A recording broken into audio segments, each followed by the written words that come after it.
Hello all, എല്ലാവർക്കും പുതിയൊരു വീഡിയോയിലേക്ക് സ്വാഗതം. നമ്മൾ ആകാശത്ത് നോക്കുമ്പോൾ ചന്ദ്രനെ പല ഷേപ്പിൽ കാണാറുണ്ട്. അതെന്തുകൊണ്ടാണെന്ന് ചിന്തിച്ചിട്ടുണ്ടോ? ഇന്നത്തെ വീഡിയോയിൽ ചന്ദ്രനെ എന്തുകൊണ്ടാണ് പല ഷേപ്പിൽ കാണുന്നതെന്ന് നമുക്ക് വളരെ എളുപ്പത്തിൽ മനസ്സിലാക്കാം. അപ്പോൾ ഇതേ ടോപ്പിക്കിൽ ഞാനൊരു ഷോർട്ട് വീഡിയോ ചെയ്തിരുന്നു, പക്ഷേ അതിൽ ഡീറ്റെയിൽ ആയിട്ട് കാര്യങ്ങൾ പറഞ്ഞിട്ടില്ല. അപ്പോൾ ഈ വീഡിയോയിൽ ഡീറ്റെയിൽ ആയിട്ട് ചന്ദ്രനെ എന്തുകൊണ്ടാണ് പല ഷേപ്പിൽ കാണുന്നതെന്ന് എല്ലാവർക്കും മനസ്സിലാകുന്ന രീതിയിൽ വളരെ എളുപ്പത്തിൽ 3D ആനിമേഷൻ്റെ സഹായത്തോടു കൂടി നമുക്കത് മനസ്സിലാക്കാം. സാധാരണ ചെയ്യുന്ന രീതിയിലല്ല ഇന്ന് വീഡിയോ ചെയ്യുന്നത്. കുറച്ച് വ്യത്യസ്തമായി കാഷ്വൽ ടോക്കിലൂടെ എല്ലാവർക്കും മനസ്സിലാകുന്ന രീതിയിൽ ചെയ്യാനാണ് ശ്രമിക്കുന്നത്. അപ്പോൾ നിങ്ങൾ കമൻറ്റ് ചെയ്യുക, ഈ ഒരു രീതിയിൽ ചെയ്യുമ്പോൾ നിങ്ങൾക്ക് മനസ്സിലാകുന്നുണ്ടോ, അല്ലെങ്കിൽ പഴയ രീതിയാണ് നല്ലതെന്ന് തോന്നുന്നുണ്ടെങ്കിൽ അതൊന്ന് കമൻറ്റ് ചെയ്യുക. അപ്പോൾ നമുക്ക് നോക്കാം. എല്ലാം സെറ്റാണ്. ഇതാണ് സൂര്യൻ, ഇതാണ് ഭൂമി, ഇതാണ് ചന്ദ്രൻ. ശരിക്കും ചന്ദ്രൻ്റെ ഷേപ്പ് എന്താണ്? ശരിക്കും ചന്ദ്രൻ്റെ ഷേപ്പ് ഓൾമോസ്റ്റ് ഒരു സ്ഫിയർ പോലെയാണ്. ശരിക്കും നമ്മൾ ചന്ദ്രനെ കാണുന്നത് എങ്ങനെയാണ്? ചന്ദ്രൻ സ്വയം പ്രകാശിക്കുന്നില്ല, ഒരു ബൾബ് പോലെ അല്ലെങ്കിൽ സൂര്യനെ പോലെ സ്വയം പ്രകാശിക്കുന്നില്ല. അപ്പോൾ നമ്മൾ ശരിക്കും ചന്ദ്രനെ കാണുന്നത്, ഞാനിങ്ങനെ വരച്ച് കാണിക്കാം അപ്പോൾ നിങ്ങൾക്ക് കുറച്ചും കൂടി എളുപ്പത്തിൽ മനസ്സിലാക്കാം. ശരിക്കും നമ്മൾ കാണുന്നത് സൂര്യനിൽ നിന്നും സൂര്യപ്രകാശം ചന്ദ്രനിൽ തട്ടി ആ വെളിച്ചം നമ്മുടെ ഭൂമിയിലേക്ക് റിഫ്ലക്റ്റ് ചെയ്യുമ്പോഴാണ് നമ്മൾ ശരിക്കും ചന്ദ്രനെ കാണുന്നത്. അല്ലാതെ ചന്ദ്രൻ സ്വയം പ്രകാശിക്കുന്നില്ല. ഇപ്പോൾ ചന്ദ്രൻ്റെ ഷേപ്പ് ഒരു സ്ഫിയർ ഷേപ്പാണെന്ന് പറഞ്ഞു. ഇപ്പോൾ ഭൂമി പോലെ തന്നെ നിങ്ങൾക്കറിയാം, ഭൂമിയിൽ സൂര്യപ്രകാശം തട്ടുമ്പോൾ ഒരു സൈഡിൽ ലൈറ്റ് ഉണ്ടാവും, മറ്റേ സൈഡിൽ ഡാർക്ക് ആയിരിക്കും. സെയിമാണ് ചന്ദ്രനിലും ഇതേപോലെ സ്ഫിയർ ആയതുകൊണ്ട് തന്നെ ഒരു സൈഡിൽ സൂര്യപ്രകാശം ലഭിക്കും, മറ്റേ സൈഡിൽ ഡാർക്ക് ആയിരിക്കും. അപ്പം നമ്മൾ ആ രീതിയിലാണ് ചന്ദ്രനെ കാണുന്നത്. ഏത് സൈഡിലാണോ സൂര്യപ്രകാശം ലഭിക്കുന്നത് ആ ഭാഗം മാത്രമാണ് നമ്മൾ കാണുന്നത്. പക്ഷേ വേറെയും കുറേ കാര്യങ്ങൾ ഇതിൽ ഡിപ്പെൻഡ് ചെയ്യുന്നുണ്ട്. അതാണ് നമ്മളിന്ന് എക്സ്പ്ലെയിൻ ചെയ്യാൻ പോകുന്നത്. അപ്പോൾ അതിന് മുമ്പായിട്ട് നമ്മൾ എന്ത് ചെയ്യണം? ബേസിക് ആയിട്ടുള്ള കുറച്ച് കാര്യങ്ങൾ അറിഞ്ഞിരിക്കണം. അപ്പോൾ നമുക്ക് എല്ലാവർക്കും മനസ്സിലാവണമെന്നാണ് എൻ്റെ ആഗ്രഹം. അപ്പോൾ വളരെ എളുപ്പത്തിൽ മനസ്സിലാക്കുക, വളരെ കോംപ്ലിക്കേറ്റഡ് ആയിട്ടൊന്നും ചിന്തിക്കേണ്ട. ഇത് വളരെ സിമ്പിളായിട്ടുള്ള സംഭവമാണ്. അപ്പോൾ നമുക്ക് ബേസിക് ആയിട്ടുള്ള എല്ലാ കാര്യങ്ങളും പറഞ്ഞു പോകാം. അപ്പോൾ നിങ്ങളിങ്ങനെ വട്ടം വരച്ചത് കാണാം ഇവിടെ. അതെന്താണെന്ന് ചോദിച്ചു കഴിഞ്ഞാൽ ഇതിൻ്റെ ഓർബിറ്റ് ചെയ്യുന്ന പാത്ത് ജസ്റ്റ് കാണിച്ചതാണ്. ഇത് പലർക്കും ഇതൊക്കെ അറിയായിരിക്കും, എന്നാലും പറയുന്നത് ചിലർക്കൊക്കെ കൺഫ്യൂഷൻ ഉണ്ടാവും ഇങ്ങനെ കുറേ സംഭവങ്ങൾ വരച്ചിട്ടതൊക്കെ കാണുമ്പോൾ. അപ്പോൾ അത് എല്ലാവരും മനസ്സിലാക്കണം എന്നുള്ളത് കൊണ്ടാണ് ഞാനങ്ങനെ പറയുന്നത്. അപ്പോൾ ഈ വലിയ വട്ടം ഈ ഭൂമി സൂര്യനെ ഓർബിറ്റ് ചെയ്യുന്നതിൻ്റെ പാത്ത് കാണിച്ചാണ്. ഇതൊക്കെ സാങ്കല്പികമായ സംഭവങ്ങളാണ് നമുക്ക് മനസ്സിലാകാൻ വേണ്ടിയിട്ട്. ഈ ചെറിയ വട്ടം എന്ന് പറയുന്നത് ചന്ദ്രൻ നമ്മുടെ ഭൂമിയെ ഓർബിറ്റ് ചെയ്യുന്നതിൻ്റെ പാത്ത് കാണിച്ചതാണ്. അപ്പോൾ സൂര്യൻ ഇങ്ങനെ സോളാർ സിസ്റ്റത്തിൻ്റെ ഏകദേശം സെൻട്രലായിട്ട് ഇങ്ങനെ നിൽക്കുകയാണ്. വെറുതെ നിൽക്കുകയാണോ? അല്ല. സൂര്യൻ എന്ത് ചെയ്യുന്നുണ്ട്? സ്വയം കറങ്ങുന്നുണ്ട്. നമ്മുടെ ഭൂമി കറങ്ങുന്ന പോലെ സ്വയം കറങ്ങുന്നുണ്ട്. പക്ഷേ ഭൂമിയിൽ നിന്നും വ്യത്യസ്തമാണ് സൂര്യൻ്റെ കറക്കമൊക്കെ. ഇതൊക്കെ ഞാൻ വേറൊരു വീഡിയോയിൽ പറഞ്ഞിട്ടുണ്ട്, എന്നാലും ചെറുതായിട്ട് ബേസിക്കായിട്ട് പറഞ്ഞു പോവാണ്. മാത്രമല്ല സൂര്യൻ എന്ത് ചെയ്യുന്നുണ്ട്? മിൽക്കി വേ ഗാലക്സിയെ ഓർബിറ്റ് ചെയ്യുന്നുണ്ട്. ഓർബിറ്റ് എന്ന് പറയുമ്പോൾ പരിക്രമണം ചെയ്യുന്നുണ്ട്. മിൽക്കി വേ ഗാലക്സിയെ പരിക്രമണം ചെയ്യുന്നുണ്ട്. പിന്നെ സ്വയം കറങ്ങുന്നുണ്ട്, അല്ലെങ്കിൽ അതിന് റൊട്ടേഷൻ എന്ന് പറയും, അല്ലെങ്കിൽ ഭ്രമണം എന്ന് പറയും. മലയാളത്തിൽ ഭ്രമണം എന്ന് പറയും. ഇനി ഭൂമിയെ നോക്കാം. ഇതാണ് നമ്മുടെ ഭൂമി. ഭൂമി എന്ത് ചെയ്യുന്നുണ്ട്? സ്വയം കറങ്ങുന്നുണ്ട്, റൊട്ടേഷൻ ചെയ്യുന്നുണ്ട്. അതേപോലെ തന്നെ സൂര്യനെ ഓർബിറ്റ് ചെയ്യുന്നുണ്ട്. ഈ പാത്തിൽ ഇങ്ങനെ ഓർബിറ്റ് ചെയ്യുന്നുണ്ട്. അടുത്തത് ചന്ദ്രനാണ്. ചന്ദ്രൻ സ്വയം കറങ്ങുന്നുണ്ടോ? ചന്ദ്രൻ സ്വയം കറങ്ങുന്നുണ്ട്. ഞാൻ അതിനെപ്പറ്റിയൊരു വീഡിയോ ചെയ്തിരുന്നു. ചന്ദ്രൻ ഭൂമിയുമായി ടൈഡൽ ലോക്കിങ്ങിലാണുള്ളത്. ടൈഡൽ ലോക്കിംഗ് എന്താണെന്ന് അറിയാത്തവർ ആ വീഡിയോ കണ്ടു കഴിഞ്ഞാൽ കൃത്യമായിട്ട് മനസ്സിലാവും. അപ്പോൾ തൽക്കാലം ഇങ്ങനെ മനസ്സിലാക്കുക, ഭൂമിയുടെ ഗ്രാവിറ്റിയിൽ കുടുങ്ങിയിരിക്കുകയാണ് ചന്ദ്രൻ, ഒരു ലോക്ക് ചെയ്തിരിക്കുകയാണ് ചന്ദ്രനെ. അപ്പോൾ ചന്ദ്രൻ സ്വയം കറങ്ങുന്നുണ്ട്, അതിനോടൊപ്പം തന്നെ ഭൂമിയെ ഓർബിറ്റ് ചെയ്യുന്നുമുണ്ട്. മാത്രവുമല്ല ചന്ദ്രനെയും കൊണ്ട് ഭൂമി സൂര്യനെ ഓർബിറ്റ് ചെയ്യുന്നുണ്ട്. അപ്പോൾ ഇതെല്ലാം കൊണ്ട് സൂര്യൻ എന്ത് ചെയ്യുന്നുണ്ട്? മിൽക്കി വേ ഗാലക്സിയെ ഓർബിറ്റ് ചെയ്യുന്നുണ്ട്. ഇനി ഇതിൻ്റെ വലിപ്പം നോക്കിക്കഴിഞ്ഞാൽ, ഇതിൽ ഭൂമിയും ചന്ദ്രനും നോക്കിക്കഴിഞ്ഞാൽ ഏകദേശം സ്കെയിലാണുള്ളത്. പക്ഷേ സൂര്യൻ്റെ വലിപ്പം ഇതിൽ ചെറുതായിട്ടാണ് കാണിച്ചിരിക്കുന്നത്. കാരണം സൂര്യൻ വളരെ വലുതാണ്. അപ്പോൾ അത് നമ്മൾ സ്കെയിലിൽ ഇവിടെ കാണിക്കുകയാണെങ്കിൽ നമുക്ക് ചന്ദ്രനെയും ഭൂമിയും കാണാൻ കഴിയില്ല, അത്രയും ചെറുതായിരിക്കും. കാരണം സൂര്യൻ അത്രയ്ക്കും വലുതാണ്. ചന്ദ്രനേക്കാൾ 400 മടങ്ങ് വലുതാണ് സൂര്യൻ. അതായത് ഇതിൻ്റെ ഡയമീറ്ററാണ് പറയുന്നത്, വോളിയം അല്ല. അപ്പോൾ ചന്ദ്രൻ്റെ ഈ ഡയമീറ്റർ ഉണ്ടല്ലോ, ചന്ദ്രൻ്റെ ഈ ഡയമീറ്ററിനേക്കാൾ, ചന്ദ്രൻ്റെ ഡയമീറ്റർ എത്രയാണ്? 3475 കിലോമീറ്ററാണ്. അതിൻ്റെ 400 മടങ്ങാണ് സൂര്യൻ്റെ ഈ ഡയമീറ്റർ. പക്ഷേ നമ്മൾ ആകാശത്ത് നോക്കുമ്പോൾ രണ്ടിനും ഏകദേശം ഒരേ സൈസാണ് കാണാറുള്ളത്. അതെന്തുകൊണ്ടാണെന്നറിയോ? അതെന്തുകൊണ്ടാണെന്ന് വെച്ച് കഴിഞ്ഞാൽ ഇത് തമ്മിലുള്ള ഡിസ്റ്റൻസാണ്. അതിൻ്റെ ഡിസ്റ്റൻസ് ഞാനിവിടെ കാണിക്കാം. ഭൂമിയും സൂര്യനും തമ്മിൽ 150 മില്യൺ കിലോമീറ്റർ ദൂരമുണ്ട്. അതായത് 15 കോടി കിലോമീറ്ററാണ് ഭൂമിയും സൂര്യനും തമ്മിലുള്ള ദൂരം. ഇപ്പോൾ ചന്ദ്രനും ഭൂമിയും തമ്മിൽ 3,84,400 കിലോമീറ്ററാണ് ദൂരം. അതിൻ്റെ 400 മടങ്ങാണ് സൂര്യനുമായുള്ള ദൂരം. ചന്ദ്രനേക്കാൾ 400 മടങ്ങ് വലിപ്പമുണ്ട് സൂര്യന്, അതേപോലെ തന്നെ 400 മടങ്ങ് ദൂരെയാണ് സൂര്യനുള്ളത്. അതുകൊണ്ടാണ് നമ്മൾ സൂര്യനെയും ചന്ദ്രനെയും ഏകദേശം ഒരേ സൈസിൽ കാണുന്നത്.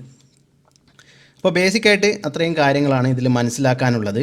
അപ്പോൾ ഈ 3 പേരും ചേർന്ന് ഒരുമിച്ചുള്ള ആ റൊട്ടേഷൻ നമുക്ക് കാണാം. ഈ ഒരു രീതിയിലാണ് ഉണ്ടാവുക.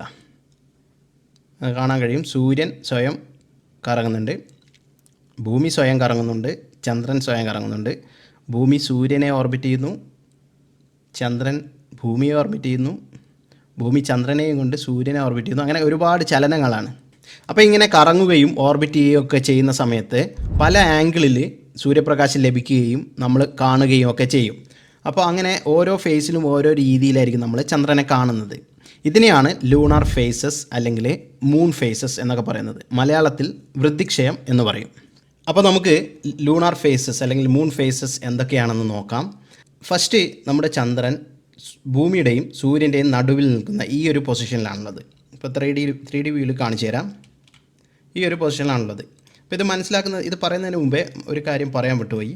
ചന്ദ്രൻ്റെ ഓർബിറ്റ് ഉണ്ടല്ലോ, അതായത് ഈ ഓർബിറ്റൽ പാത്ത്, ഈ ഭൂമിയുടെ ഓർബിറ്റൽ പാത്തുമായിട്ട് വെച്ച് നോക്കുമ്പോൾ ഒരു 5.1 ഡിഗ്രി ടിൽറ്റ് ഉണ്ട്. അതായത് ഇങ്ങനെ ചരിഞ്ഞാണ് കിടക്കുന്നത്. അതായത് ഇങ്ങനെ സ്ട്രെയിറ്റ് ആയിട്ട് കറങ്ങേണ്ടതിന് പകരം ഇങ്ങനെ 5.1 ഡിഗ്രി ചരിഞ്ഞാണ് കറങ്ങുന്നത്. ഇത് മനസ്സിലാക്കി വെച്ചോ. ഇത് കുറച്ച് അങ്ങോട്ടെത്തുമ്പോൾ ഒരു ചോദ്യത്തിൻ്റെ ഉത്തരം ഇതിൽ നിന്നാണ് ലഭിക്കുക. അപ്പോൾ അതൊന്ന് മനസ്സിലിട്ട് വെച്ചാൽ മതി. നമുക്ക് ബാക്കി കാര്യങ്ങൾ നോക്കാം. അപ്പോൾ ഈ ഒരു പൊസിഷനിൽ, അതായത് ഭൂമിയുടെയും സൂര്യൻ്റെയും ഇടയിൽ വരുന്ന ചന്ദ്രൻ്റെ ഈ ഒരു പൊസിഷനിൽ നിൽക്കുമ്പോൾ എന്താണ് പ്രത്യേകത? ഈ ഒരു ഭാഗത്ത് സൂര്യപ്രകാശം ലഭിക്കും, ഈ ഒരു ഭാഗത്ത് സൂര്യപ്രകാശം ലഭിക്കില്ല, ഡാർക്കായിരിക്കും. അപ്പോൾ നമ്മൾ ഭൂമിയിൽ നിന്ന്, ഭൂമി ഇവിടെയാണുള്ളത്. ഇപ്പോൾ നമ്മൾ ഇവിടെ നിന്നിട്ട് നോക്കുമ്പോൾ എന്തായിരിക്കും? നമ്മൾ ചന്ദ്രനെ ഡാർക്കായിട്ടാണ് കാണുക. ഈ ഒരു പൊസിഷനെ ന്യൂ മൂൺ എന്ന് പറയുന്നു. നമ്മൾ മലയാളത്തിൽ അമാവാസി എന്ന് പറയുന്നു. അതായത് ഇതിൻ്റെ സൂര്യൻ്റെയും ഭൂമിയുടെയും ഇടയിൽ വരുന്ന ഈ ഒരു പൊസിഷനിൽ നമുക്ക് ചന്ദ്രനെ ഡാർക്കായിട്ടാണ് കാണുക. ഈ ഒരു പൊസിഷനാണ് ന്യൂ മൂൺ അല്ലെങ്കിൽ അമാവാസി. ഇനി ചന്ദ്രൻ കറങ്ങാൻ പോവാണ്. ചന്ദ്രൻ കറങ്ങി ഈ ഒരു പൊസിഷനിൽ എത്തുമ്പോൾ ഇതിനെ വാക്സിംഗ് ക്രസൻറ്റ് എന്ന് പറയുന്നു. ഇതാണ് അടുത്ത ഫേസ്. വാക്സിംഗ് ക്രസൻറ്റ് എന്ന് പറയുമ്പോൾ നമ്മൾ വാക്സിങ്ങിൻ്റെ അർത്ഥം എന്താണ്? ഇൻക്രീസിങ് എന്നാണ് വാക്സിങ്ങിൻ്റെ അർത്ഥം. അതായത് നമ്മൾ ഈ ഒരു പൊസിഷനിൽ നിൽക്കുമ്പോൾ ഡാർക്കായിരുന്നു, ലൈറ്റ് ഇല്ലായിരുന്നു, നമ്മൾ ഈ ഒരു ഭാഗത്ത് ഡാർക്ക് മാത്രമേ കാണുന്നുള്ളൂ. അപ്പോൾ വെളിച്ചം ഇൻക്രീസ് ആവുകയാണ്, കൂടുകയാണ്. അതാണ് വാക്സിങ് എന്നതുകൊണ്ട് ഉദ്ദേശിക്കുന്നത്. അപ്പോൾ ഇങ്ങനെ കറങ്ങി ഇവിടെ എത്തുമ്പോൾ, ഏകദേശം ഇവിടെ എത്തുമ്പോൾ നമ്മളിവിടുന്ന് കാണുക, എന്തുകൊണ്ടാണ് അങ്ങനെ കാണുന്നത്? സൂര്യപ്രകാശം ഈ ഒരു ഭാഗത്ത് ലഭിക്കുന്നു, ഈ ഒരു ഭാഗത്ത് ലഭിക്കുന്നില്ല. അപ്പോൾ നമ്മളിവിടുന്ന് നോക്കുമ്പോൾ സൂര്യപ്രകാശം ഇങ്ങനെ വന്ന് തുടങ്ങുകയാണ്. നമ്മൾ ഈ ഒരു തേങ്ങാപ്പൂളിൻ്റെ ഷേപ്പിലൊക്കെ കാണുന്നില്ലേ, ആ ഒരു സംഭവമാണിത്. അപ്പോൾ ഇവിടെ നിന്ന് നോക്കുമ്പോൾ നമ്മളിങ്ങനെ കാണും. പകുതി വെളിച്ചം കാണില്ല, ചെറിയ രീതിയിൽ വെളിച്ചം ഇങ്ങനെ വന്ന് തുടങ്ങുന്നു. അതാണ് വാക്സിംഗ് ക്രസൻറ്റ്.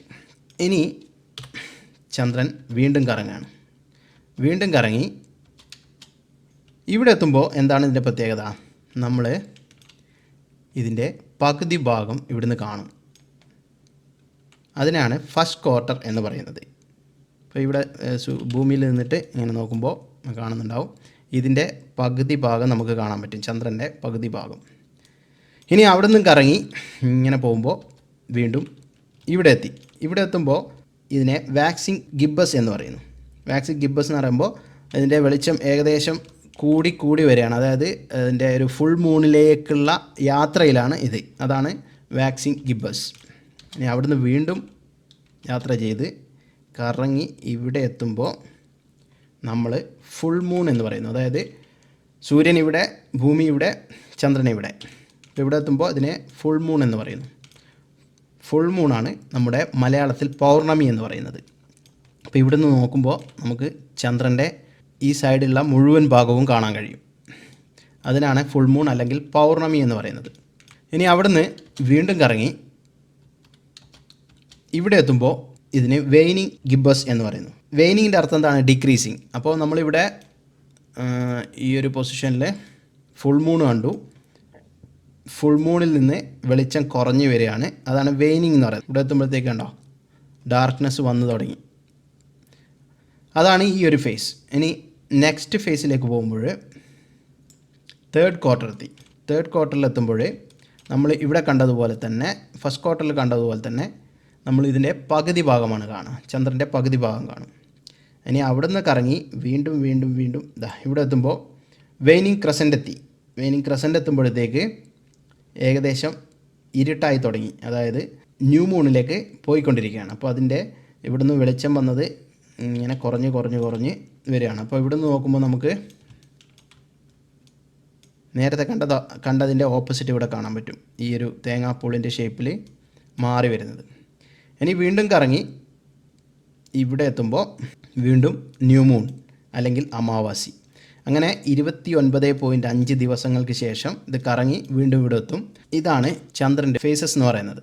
അപ്പോൾ ഇതിൽ ഞാനൊരു ഗോസ്റ്റ് സാധനം ഇട്ടിട്ട് ഒന്നുകൂടി കറങ്ങുന്നത് കാണിച്ചു തരാം. അപ്പോൾ ഓരോ ഫേസിലെത്തുമ്പോൾ ചന്ദ്രൻ അവിടെ ഫ്രീസ് ചെയ്ത് കാണിക്കുന്നുണ്ട്. അപ്പോൾ കുറച്ചുകൂടി പെട്ടെന്ന് മനസ്സിലാവും. നോക്കിക്കോളാം. ആനിമേഷൻ. ന്യൂ മൂൺ കഴിഞ്ഞു, വാക്സിൻ ക്രസൻറ്റ് കഴിഞ്ഞു, ഫസ്റ്റ് ക്വാർട്ടർ കഴിഞ്ഞു, വാക്സിൻ ഗിബ്ബസ് കഴിഞ്ഞു, ഫുൾ മൂൺ കഴിഞ്ഞു, വെയ്നിങ് ഗിബ്ബസ് കഴിഞ്ഞു, third quarter, waning crescent, new moon.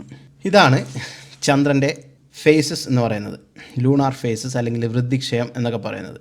ഇനി മിക്ക ആളുകൾക്കും ഉണ്ടാകുന്നൊരു സംശയം പറഞ്ഞു തരാം. അതായത് ചന്ദ്രൻ ഇങ്ങനെ കറങ്ങി ഈ ഒരു പൊസിഷനിലെത്തുമ്പോൾ എന്തുകൊണ്ടാണ് ഇപ്പോൾ സൂര്യൻ്റെയും ചന്ദ്രൻ്റെ ഇടയിൽ ഭൂമി ഇവിടെ നിൽക്കുകയാണല്ലോ. അപ്പോൾ സൂര്യപ്രകാശം ഇങ്ങനെ വരുമ്പോൾ ഇതിൽ തട്ടിയിട്ട് ഈ ഭൂമിയുടെ നിഴൽ ഇതിൽ പതിക്കേണ്ടതാണല്ലോ.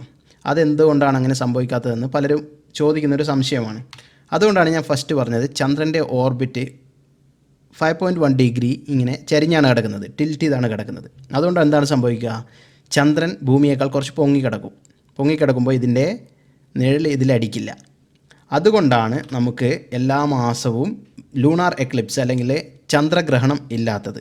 അപ്പോൾ എന്താണ് ചന്ദ്രഗ്രഹണം അല്ലെങ്കിൽ സൂര്യഗ്രഹണം എന്നുള്ളത് ഞാൻ വേറൊരു വീഡിയോയിൽ കാണിക്കാം. അത് കുറച്ചും കൂടി ഡീറ്റെയിൽ ആയിട്ട് കുറച്ചും കൂടി റൊട്ടേഷനൊക്കെ കാണിക്കേണ്ടി വരും. അപ്പോൾ നിങ്ങൾക്കിത് മൊത്തത്തിൽ മനസ്സിലായിട്ടുണ്ടാകും എന്നാണ് എൻ്റെ ഒരു വിശ്വാസം. അപ്പോൾ ആനിമേഷൻ ഒന്നുകൂടി ഇട്ടിട്ട് നമുക്ക് ഇത് അവസാനിപ്പിക്കാം. ഇപ്പോൾ ന്യൂ മൂണ് ഇരുട്ടാണ്, ഇരുട്ട് കുറഞ്ഞ് കുറഞ്ഞ് വരുന്നു. ഫുൾ മൂണിലെത്തുമ്പോഴത്തേക്ക് ഫുൾ നമ്മൾ കാണുന്നു, പിന്നെയും കുറഞ്ഞ് കുറഞ്ഞ് വരുന്നു, ഇരുട്ടാവുന്നു, അങ്ങനെ വീണ്ടും അമാവാസി. ഇതാണ് ചന്ദ്രൻ്റെ ഫേസസ് അല്ലെങ്കിൽ വൃദ്ധിക്ഷയം എന്ന് പറയുന്നത്. സംഭവം എളുപ്പമാണ്. നിങ്ങൾക്ക് കാര്യം മനസ്സിലായിട്ടില്ലെങ്കിൽ എന്തെങ്കിലും സംശയമൊക്കെ ഉണ്ടെങ്കിൽ കമൻ്റ് ഇടുക, നമുക്ക് ക്ലിയർ ചെയ്യാം. അപ്പോൾ നമുക്ക് വേറൊരു വീഡിയോ ആയിട്ട് കാണാം. അപ്പോൾ ഓക്കെ, താങ്ക് യു, ബൈ.